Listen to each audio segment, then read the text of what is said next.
Hello everyone! For today's video, I'm going to show you the tutorial for BMW e90 series, how to operate using this key, this one, okay?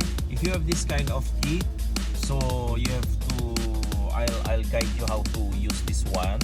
So first I'll show you, this will be the unlock key. If you are outside the car, you have to press this one for you to unlock the car, okay?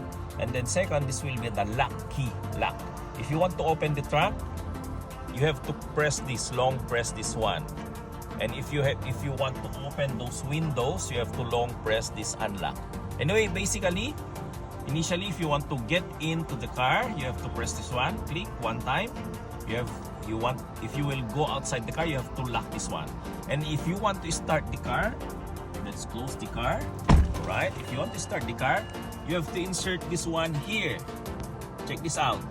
This key, it's not unlike any other car that you just press the start. You have to insert this one here. Check this out. There's insertion here, okay? Insert this key.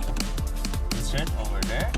And then, alright, and then as you can see, there's an insertion over here. And then insert A. Alright, and then you can see the light.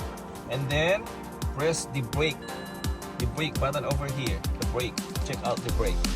The brake, press the brake, and then this is the start button. Alright, start. Alright, so that's it.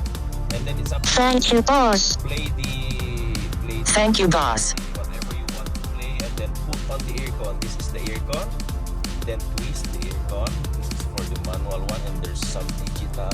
So just twist it like that, on or off. So twist the aircon. Then release the manual handbrake, pressing the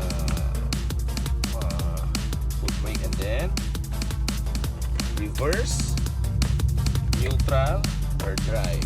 There's a manual drive. There's a manual also for this one, but for beginner, I don't recommend for you to use that manual. So just put it on drive mode, and that's it.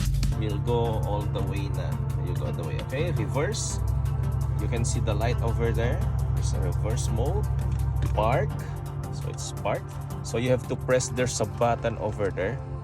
Look at this finger, index finger. There's a button over there. And then pull for reverse, or else neutral, and then drive mode. Okay, so it's that easy to operate this BMW. The only one different thing for this one is the key, maybe for some other cars. So that's it for now. So bye bye till next time.